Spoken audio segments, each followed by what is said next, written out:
A figure of speech is a deviation from the ordinary use of words in order to increase their effectiveness. It is also known as a rhetorical figure too because it produces a rhetorical effect. It deviates a statement from its real meaning or common usage to create a new required effect. It usually emphasizes, embellishes, or clarifies language in both written and oral form. We can see its usage in literature too. We can even see it in advertisements, posters, slogans, newspapers, magazines. Importance of figure of speech: it enhances the beauty of the writing. It makes the sentence deeper and leaves the reader with a sense of wonder. It brings life to the words used by the writer. The figure of speech not only shows the writer's intent but also his purpose in using such language. It adds flavor to the writing and makes it so much more enjoyable for the reader. Simile: in a simile, two things which are completely different are compared with each other. A simile is introduced by words such as like, so, as, etc. Examples: the flower is as pretty as a picture, he is as sober as a judge, the floor was as slippery as an eel, they looked like peas in a pod, he eats like a pig, he fought like a lion. Metaphor: when you compare two unlike or different things or ideas, it is known as a metaphor. It is an informal or implied simile in which the words like, as, are avoided. For example, he is like a giant, simile, and he is a giant, metaphor. Examples of metaphor: you are the apple of my eye, ocean sound is music to my ear, heart of gold, he is a night owl, time is money. In a metaphor, the person or thing that is being compared loses its identity and identify with the person. Simile versus metaphor: he fought like a lion. Simile: he was a lion in the fight. Metaphor: simile is a plain comparison whereas metaphor is an implied comparison. In metaphor, the subject loses his identity and identifies himself with a lion. In other words, he becomes a lion in the fight. Personification: in personification, non-living things, abstract ideas or qualities are mentioned as humans or living things. For example, angry clouds surrounded the island, earth was thirsty for water, the flowers talked to them in the garden, the wind howled that night, the snowflakes danced at night. Best example of personification in poetry: because I could not stop for death. Emily Dickinson's lyrical poem, published posthumously, personifies death with the lines, because I could not stop for death. He kindly stopped for me.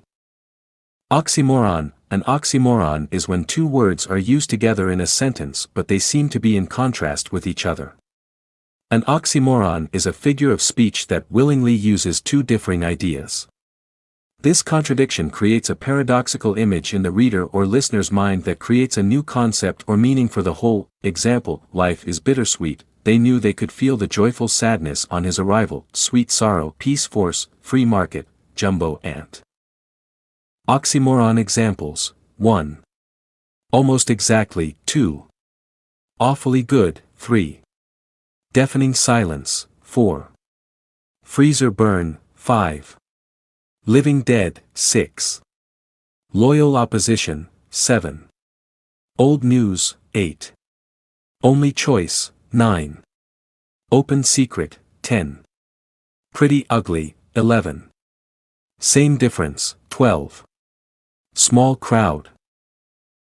Hyperbole. Hyperbole is when you use words to exaggerate what you mean or emphasize a point. It is used to make something seem bigger or more important than it actually is. Example: it has been ages since I have had a proper meal. Usain Bolt runs faster than the wind, I could do this forever, she's older than this world, everybody knows me. Examples of hyperbole: I'm so hungry I could eat a horse, she's as old as the hills, I walked 1,000,000 miles to get here, she can hear a pin drop a mile away, I died of embarrassment, he's as skinny as a toothpick, she's as tall as a beanpole. Pun. A pun is generally used in plays where one word has two different meanings. It is used to create humor. Humorous use of words of different meanings. Or the words of the same sound but different meanings is known as pun. Example: a bicycle can't stand on its own because it is too tired. Where do you find giant snails?